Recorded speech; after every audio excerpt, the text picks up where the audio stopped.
It's time for another edition of Special Edition, brought to you by AT&T as the Cowboys are back home at AT&T Stadium. A noon kickoff on Sunday against the Cleveland Browns after falling to the Seattle Seahawks last week. Bill Jones with Bucky Brooks, Nate Newton, and Isaiah Stanback as we preview Sunday's game and take a look back at a disappointing loss in Seattle.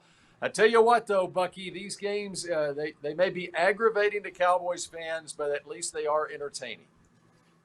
They are entertaining, but they're definitely frustrating to watch because you see a team with so much talent, so much potential, just not playing to that level. At some point, you hope that Coach McCarthy can get this team playing to their potential because right now they're underachieving. Yeah, Buck, these guys are not playing the way that they look on paper right now, and that's a problem. Even if they play up to half of their potential, I think this team will be in good shape. The defense has to come along, and the offense has to continue to find ways to find Zeke the ball, and I think we'll start finding some W's. You got to stop shooting yourself in the foot. A lot of these problems they have are self-inflicted, not paying attention to cover. How do you somebody get behind you and cover two, not once but twice? Pay attention to detail, and this team will turn itself around. Nate, with a perfect segue to our first topic. What about this Cowboys secondary? And I got to tell you, Cowboys Nation out there, you got to follow Bucky Brooks on Twitter because he analyzes this thing as the game goes along. Let's start with issues in the secondary and go around the horn. Bucky, what are you seeing? It's a combination, Bill. It's a combination of the talent and also just trying to get used to playing in Mike Nolan's system. And so the talent, I don't know if there's a five-star player in the secondary. And so if you don't have five-star players, you have to definitely play on a string, meaning everyone working together. And right now, it appears to be a confused unit, a unit that doesn't communicate very well. And because of that, we're seeing wide receivers running scot-free on these deep balls. And that is the quickest way to lose games. And that is why the Cowboys are sitting at 1-2. Yeah, these guys have to figure it out. I mean, their management is obviously instilling a lot of confidence in them by not going out and getting some of these highly talented free agents that are out there and that are available. But these guys are going to have to show up. I mean, as Buck alluded to, miscommunication has to stop. These guys are getting their eyes caught where they're not responsible. They need to stick with what they're supposed to do and stop worrying about everybody else's assignments, and maybe we'll start actually stopping people from scoring. Last week, they said they're going to slim down the playbook defensively. Coach Nolan has done everything he can. We're back to square root one. But, fellas, cover two deep safeties, and the guy running 20 yards behind you, you're still looking in the backfield? No, that's on the players. Do your job.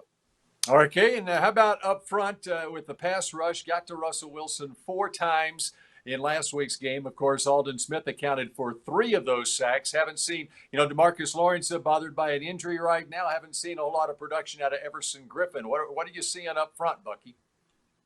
I mean, look, it can't be a one-man show. No one expected Aldon Smith to be the leader of this front, but he has been that. 4 sacks. He's doing everything that he can in terms of creating pressure. But at some point, DeMarcus Lawrence and Everson Griffin have to give him some help. They have to be guys that can be able to generate pressure because this defense is built and predicated on the front 4 getting pressure, dropping 7 into coverage, keeping their eyes on the quarterback so they can get interception. But without a rush, it's a problem. I think these guys took a step up last week. I do have a little bit of faith in them last week containing Russell Wilson, but they still didn't apply enough pressure aside from that one man who happens to be off the street, who happens to be the leader of their defense right now. But I think, to your point, Buck, these guys, D-Law, Tristan Hill, some of these guys, we need some internal pressure. And until we do so, this defense is going to continue to struggle and give up points. Internal mean tackle to tackle. Antoine Woods, Tristan Hill, Dontario Poe, since I messed his name up so much, you guys got to come to play to help these outside guys. All right, and they have to come to play against a Cleveland Browns team that has won 2 in a row, and they've averaged 35 points a game the last 2 games, of course, against Cincinnati and Washington. We'll break down the Browns in just a little bit here on Special Edition, and how much pressure is on Dak Prescott as the Cowboys come home to AT&T Stadium on Sunday. Special Edition, presented by AT&T, is brought to you by Ford. Visit your local Ford dealer. Ford is the best in Texas. Geico. 15 minutes could save you 15% or more on car insurance. Salvation Army. Doing the most good. And by AT&T.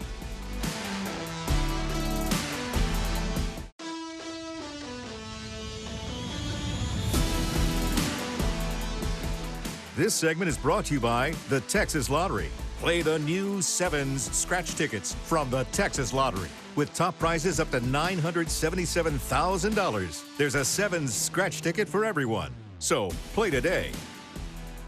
No doubt that this is the most explosive offense I've been a part of, with the playmakers, with the players to make it happen, starting up front, obviously to the backfield, and then getting out there to the receivers. Everybody's capable of making a big play, and especially when we all lock in. And focus on the details, you see small plays go for big gains and go for touchdowns. So with that, obviously, I mean, when you're pushing the ball down the field, you're increasing your risk for a turnover. But I have to be better with the ball, and receivers have to help me as well, whether it's route discipline or whether it's spacing or whatever it is. And we'll all continue to get better at that, but we know how important it is to take care of the ball, starting with myself.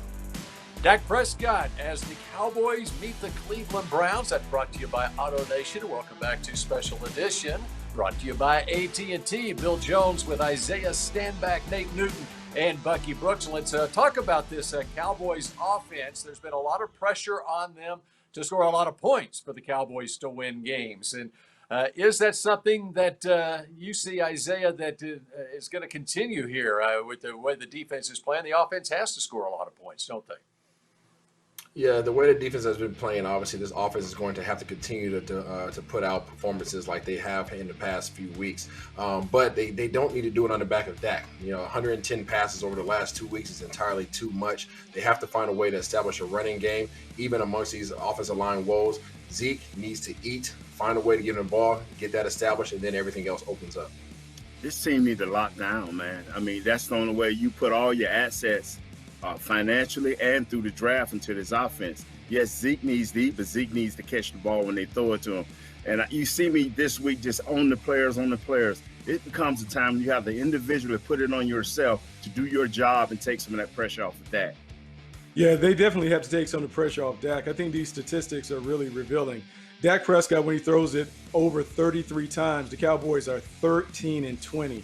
14 of their last 19 games, he's had to throw it over 33 times. They can't do that. So when Isaiah talks about get it to Zeke, it has to be about Zeke. And also, when Dak is throwing the ball, he has to take care of it. When he has 2 or more turnovers, this team is only winning 18% of the game. It's about being explosive but efficient, and it starts with number 4, really taking care of the football. Well, and Bucky, you've talked about that even coming into the season. And we saw it in Dak in Zeke's rookie season in 2016. They got ahead in games, and they were able to play from ahead. The Browns have that same philosophy that is winning for them right now, where they don't put as much pressure on Baker Mayfield. But when you look at Dak, Isaiah, and he doesn't blink. Mike McCarthy says that was one of the things he's most impressed. When the team has fallen behind, he doesn't blink and he comes back. But you can't play winning football that way consistently, right? No, I mean, you don't want to come anywhere near throwing the ball 60 times a game. I mean, I think part of that has to go on Kellen Moore in terms of him trusting his offense to establish a running game. He is kind of like the hand in the cookie jar. That's very enticing right there with all those receivers out there. But you have to allow this offense to be what they are, and that's a run-first offense. Dak is a great player, but he cannot carry the load throwing the ball this many times every single week. Coach Philbin has the design a scheme, the way his offensive line has been breaking down. You have to design a scheme to keep a short passing game, a quick trap and run game, get away from the screens right now, anything that's going to take time to develop and get a quick game going. Yeah, it's absolutely incumbent upon Kellen Moore to figure out how to get this offense to play efficiently if they go out fast. Because one thing that's showing up, the Cowboys are playing faster than any team in the league. They're getting off 2.5 plays per minute. That's too much when your defense is leaking oil. You may need to slow this down a little bit, drain the clock so you can protect your defense that's really having a tough time stopping anybody. And also when you're dealing with the injury issues that the Cowboys have on their offensive line at the tackle position right now. When we come back here on Cowboys Special Edition, brought to you by AT&T, what is it about the Cleveland Browns that have made them more efficient on offense? This segment was brought to you by the Texas Lottery. Play the new Sevens scratch tickets from the Texas Lottery. With top prizes up to $977,000. There's a Sevens scratch ticket for everyone. So play today.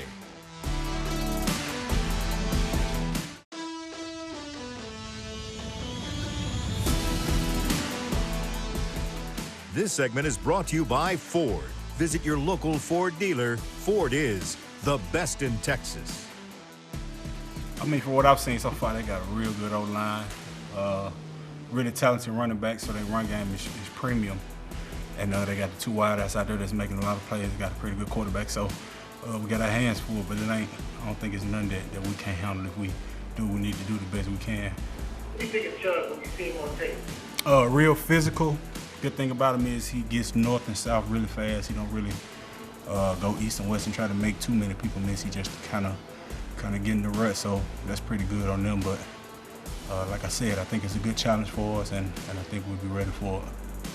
Nationwide, bringing you Don Terry Poe, talking about Nick Chubb in this Browns run game. It's the Cowboys and the Browns at AT&T Stadium at noon on Sunday. Let's go around the horn talking about this run game.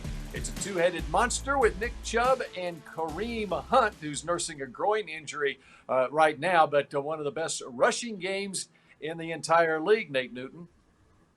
Oh, yes, sir. And what they have decided to do, Coach Stefanski decided to do, is take the ball out of his quarterback hands and put it into his two running back hands. And they're doing a great job in running the ball. Bill Callahan is the offensive line coach. So you're going to see improvement on that offensive line, and you're going to see them control time of possession through the run game of Nick Chubb.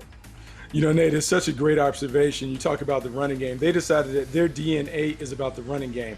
Baker Mayfield is throwing the ball fewer than 25 times in each of the last two games, and they won. And that two-headed monster in Chubb and Hunt, you have two number one running backs that can get it done. Last week, they combined for 35 carries. I think you're going to see more of them just trying to run the ball because it really creates play-action opportunities for Baker Mayfield. Yeah, this two-headed monster is nothing to play with, and it's allowed for Baker Mayfield to not have to be as precise as everybody's expecting him to be. He's turning these two amazing receivers into possession receivers, and that's a perfect thing for this offense because Nick Chubb and and Kareem Hunt have totaled the ball for 90 times over the past 3 games, and these boys are racking up an average of 5.5 yards per carry. This offense is going to be hard to stop. And one of the big things they have done is they have managed the egos of those wide receivers. Odell Beckham Jr., Jarvis Landry as well. They are buying in, and as long as this team is winning, they're buying in. What do they pose for this Cowboys secondary this week, Nate? You know, like they said, the play-action pass, man, you're going to get these guys biting up. They're going to have to be very, very disciplined in what they're doing. And they got to understand, go get some old film of Jarvis Landry and Odell Beckham. Don't look at these last 2 or 3 games. Go back and get some old film because these guys can get behind you and they're nice route runners. You know, Nate, you talk about them being nice route runners. The problem the Cowboys could run into, they are a cover 14, quarters cover. So that puts maybe 9 defenders in the box. It really hangs out your corners to dry. So now, those guys have to defend Odell Beckham Jr. and Jarvis Landry in these isolation routes. And I will say this, ignore Odell Beckham Jr.'s numbers. He's still as dangerous as he's always been. He can have a big game if they don't find a way to cover him up. Absolutely, and you alluded to it, Buck. These guys are a cover 4 defense, which means that there's only 3 underneath cover guys to cover the 53.5 yards of field, with a field. So these 2 receivers are going to have a field day, I believe, in terms of being able to catch these underneath routes, and that's all Cleveland wants to do is move the chains, and that's all that's being asked of them. Be careful about the play action and over the top, like Nate alluded to. And the Cowboys offense needs to be careful about that defensive end from Martin High School in Arlington, Texas. That would be one Myles Garrett, highest paid defensive player in the league now, and he's on a mission after the suspension at the end of last year, Nate. Yes, sir, man. This guy had 2 sacks last week, 2 forced fumbles. This dude is a beast, man. I would not, and even in my heyday, want to deal with this cat, man, Myles Garrett. He's a beast.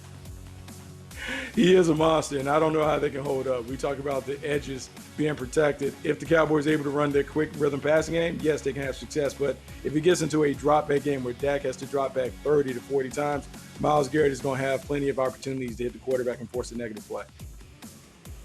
Yeah, it's not the individual that you want to face with the offensive line that we have currently, especially with the techniques that they're playing on defense, with Cleveland playing wide 9 techniques. You're going to have this man 1 to 2 yards outside of your tackle, and he's going to be coming fast. All right, I'll make one prediction. Myles Garrett will not have the most sacks he's ever had in a game in Arlington, Texas. When he was in high school, he had 8.5 sacks in one game against Weatherford High School. When we come back here on Special Edition, the matchups to look for on Sunday against the Browns. This segment was brought to you by Ford. Visit your local Ford dealer. Ford is the best in Texas.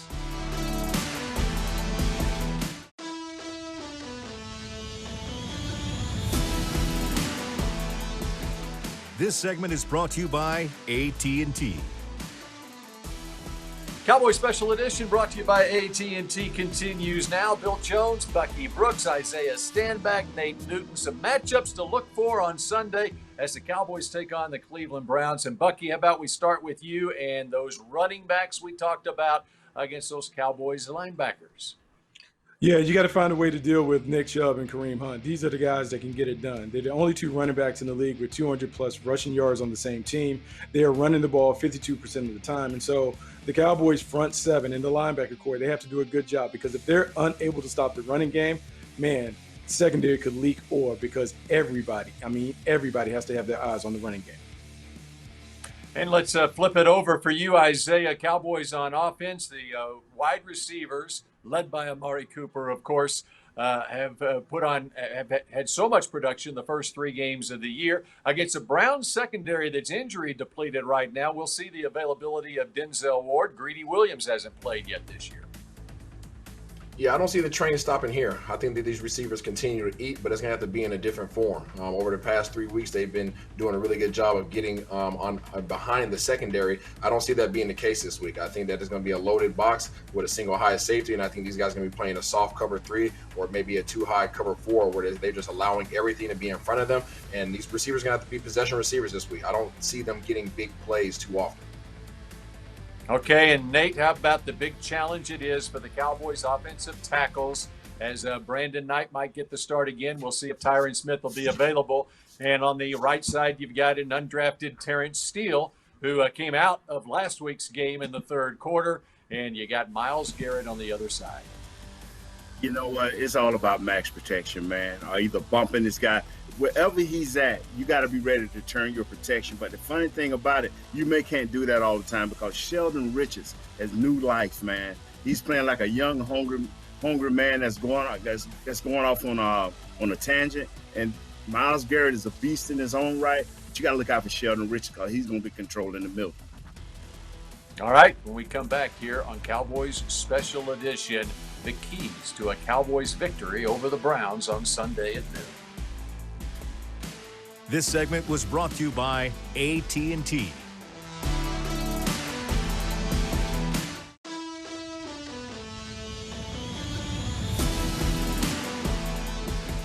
Special Edition, presented by AT&T, was brought to you by Ford.